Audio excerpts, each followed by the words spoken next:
నమస్తే, welcome to our channel. నేను సౌజన్య. ఈ నెల 20వ తారీఖున విశాఖలో ఒక సంచలనమైనటువంటి నిర్ణయాన్ని చంద్రబాబు నాయుడు గారు చెప్పబోతున్నారు. యువగలం ముగింపు సభలో అనేటువంటి టాక్ వినిపిస్తోంది, ప్రచారంలో కూడా ఉంది. మరి ఇది ఎంతవరకు వాస్తవం ఏంటి? ఈ అంశానికి సంబంధించి మనతో మాట్లాడడానికి, వారి విశ్లేషణను మనతో పంచుకోవడానికి ఈరోజు మనతో పాటు ఉన్నారు సీనియర్ పొలిటికల్ అనలిస్ట్ అంకమరావు గారు ఉన్నారు. వారితో మాట్లాడదాం. నమస్తే అండి. నమస్తే సౌజన్య గారు.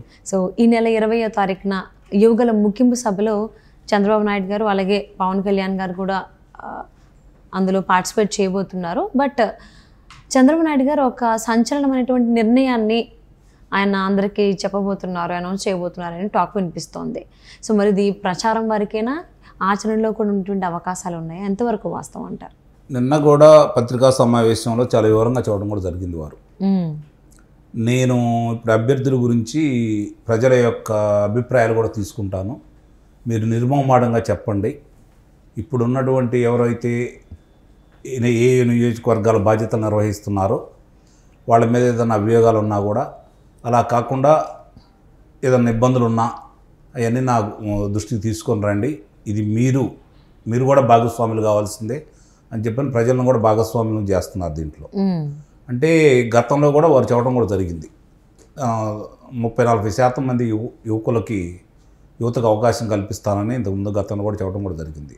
అది మంచి పరిణామమే. కానీ మధ్యలో ప్రకటించిన కొన్ని స్థానాలు చూసిన తర్వాత మళ్ళీ ఈయన ఎనికి తగ్గారనే ఆలోచన కూడా వచ్చింది. ఓకే, కొంతమంది వాళ్ళని మళ్ళీ పాత వాళ్ళని నియమించిన తర్వాత ఈయనకు అంత ధైర్యం లేదేమో, వాళ్ళని తీసేంత ధైర్యం ఈయనకు లేదు, కొత్తను ప్రోత్సహించేంత ధైర్యం ఈయనకు లేదనే అభిప్రాయం కూడా కలిగిన మాట వాస్తవం. అందుట్లో ఎలాంటి సందేహం కూడా లేదు.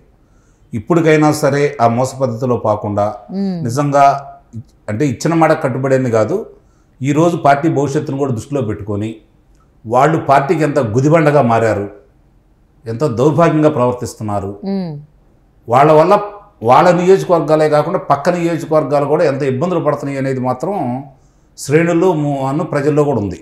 ఇప్పటికైనా గుర్తెరిగి అలాంటి వాళ్ళని దూరంగా పెడితే, ఎంత దూరంగా పెడితే అంత మంచిది.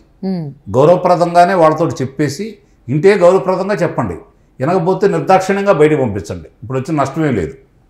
ఇప్పుడు జరిగే యుద్ధంలో చంద్రబాబు నాయుడు గారు, జగన్మోహన్ రెడ్డి గారు అనేది జరుగుతూ ఉంది. దాంట్లో ఈరోజు వచ్చి మీతో పాటు పవన్ కళ్యాణ్ అనే వ్యక్తి కూడా చెత్తగలటం కూడా జరిగింది. కాబట్టి మళ్ళీ పార్టీని ఒక 30 సంవత్సరాలు అన్న నందమూరి తారక రామారావు గారికి ఆ రోజు అవకాశం వచ్చింది. ఎలాంటి వాళ్ళని తీసుకొచ్చారో మీకు తెలుసు. ఈరోజు కూడా పార్టీ ఈరోజు ఇట్లా ఉంది అంటే గతంలో మరి వాళ్ళు ఆ తీసుకొచ్చిన వ్యక్తులందరూ కూడా ఎలాంటి వాళ్ళు, వాళ్ళ శ్రమ ఏంటో కూడా మీకు ప్రత్యేకంగా చెప్పాల్సిన అవసరం లేదు. తర్వాత మీరు కూడా కొన్ని మార్పులు చేర్చారు, దానికి మీరు ఫలితాన్ని అనుభవించారు కూడా. కాబట్టి ఇవాళ మళ్ళీ మీకు ఆ ప్రక్షాళన చేసే అవకాశం వచ్చింది.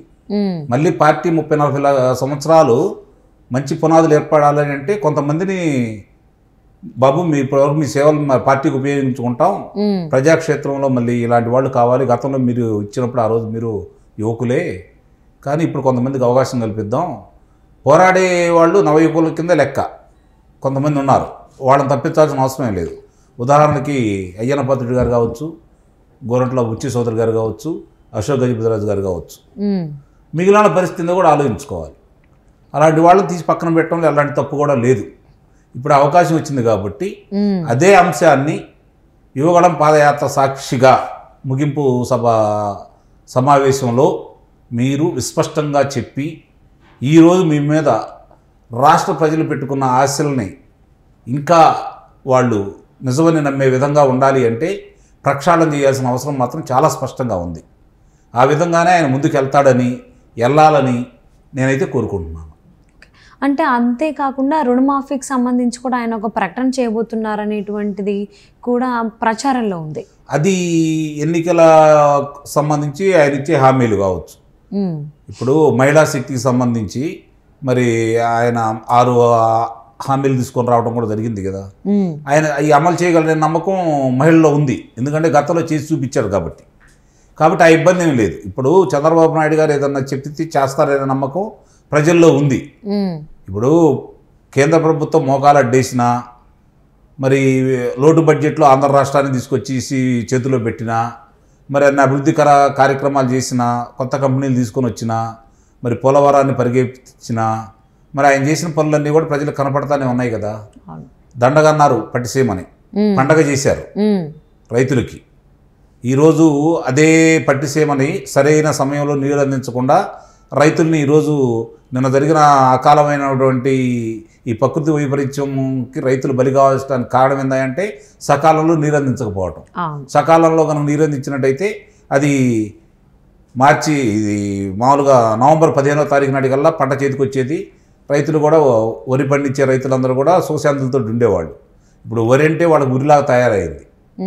మరి ఇలాంటివన్నీ ఆయన ముందు చూపుతో చేయగలరనే నమ్మకం ఉంది. కాబట్టి మీరు అన్నట్టు రుణమాఫియా లేకపోతే వేరేది అనేది ఏదైనా సరే ఆలోచించుకొని రాష్ట్ర భవిష్యత్తుకి ఉపయోగపడే విధంగా సంక్షేమ పథకాల బతు సంపదను ఎటు సృష్టించగలవు నువ్వు, అదే నమ్మకం ప్రజల్లోకి ఉంది. దాని గురించి ప్రత్యర్థులు కూడా మిమ్మల్ని ప్రశంసిస్తారు ఆ విషయంలో. వాళ్ళు ఏదో రాజకీయంగా మాట్లాడతారు తప్ప అంతరంగంలో వాళ్ళకి క్షుణ్ణంగా తెలుసు. కాబట్టి దాని గురించి ఎవరికి అపనమ్మకం అయితే ఏమి లేదు. కానీ ఈ సంక్షేమ పథకాలే కాకుండా ప్రజల యొక్క అవసరాలను దృష్టిలో పెట్టుకొని ప్రజలతో మమేకమైపోయి ప్రజా పోరాటాల్లో పాల్గొనే వాళ్ళకి, ముఖ్యంగా అలాంటి వాళ్ళకి అవకాశాలు కల్పించాలి. అలాగే పార్టీ మాటను శిరసాహించేసి పార్టీ కోసం ప్రజల్లోకి వెళ్ళే వాళ్ళని కూడా గుర్తుపెట్టుకోండి, వాళ్ళకి పెద్దపీట వేయండి. ఈరోజు పార్టీకి పట్టుగొమ్మ, పార్టీ పునాదులు ఉంది అంటే మనకి వెనకబడిన వర్గాల వాళ్ళ ద్వారానే పార్టీ ఇప్పటి వరకు బతికి బట్టకడతా ఉంది. వాళ్ళని గుర్తించండి, వాళ్ళని ప్రోత్సహించండి, వాళ్ళే గెలిపించుకొస్తారు మిమ్మల్ని. ఇది మాత్రం నిస్సందేహంగా చెప్తున్నాను నేను. దీంట్లో మొహమాటాలు పోతే పార్టీకి నష్టం జరిగింది, రాష్ట్రానికి నష్టం జరిగింది. నాయకులు బాగానే ఉంటారు, రేపొద్దున ఈ పార్టీలోంచి ఆ పార్టీలో మారుతారు, ఆ పార్టీలోంచి మారుతారు. వాళ్ళు ఎటు అధికారం అనుకుంటే అటు మారుతారు, వాళ్ళ పనులు ఆగవు.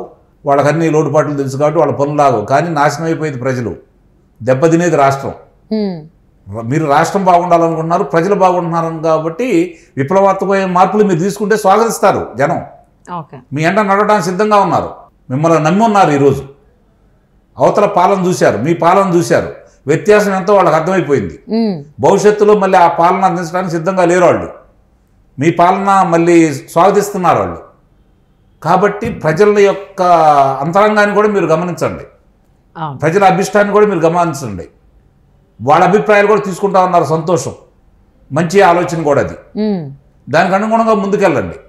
నిస్సందేహంగా ప్రజలు తిరిగి పట్టం కడతారు.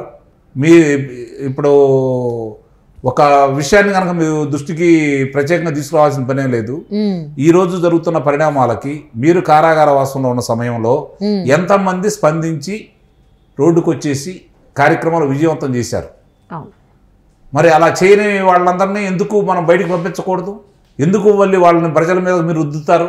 మోయలేని భారాన్ని ఎందుకు ప్రజల మీద పెడతారు? మీరు కార్యకర్తల మీద పెడతారు?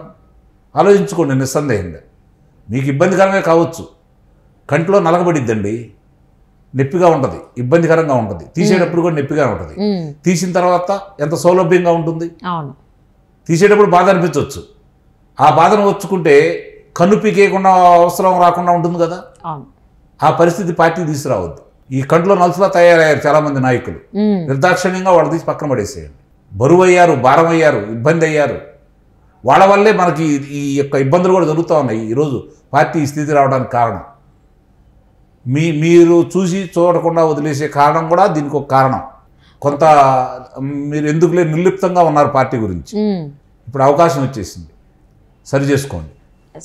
సో 20న జరగబోయేటువంటి యువగలం ముగింపు సభలో సో ఇద్దరు పార్టిసిపేట్ చేస్తున్నారు, చంద్రబాబు గారు అలాగే పవన్ కళ్యాణ్ గారు. సో చంద్రబాబు నాయుడు గారు అయితే ఒక నిజంగానే సంచలనమైనటువంటి నిర్ణయాలు తీసుకుని అవి అందరికీ కూడా చెప్పేటువంటి అవకాశాలు ఎక్కువగా ఉన్నాయని చెప్పేసి అంటున్నారు. చూద్దాం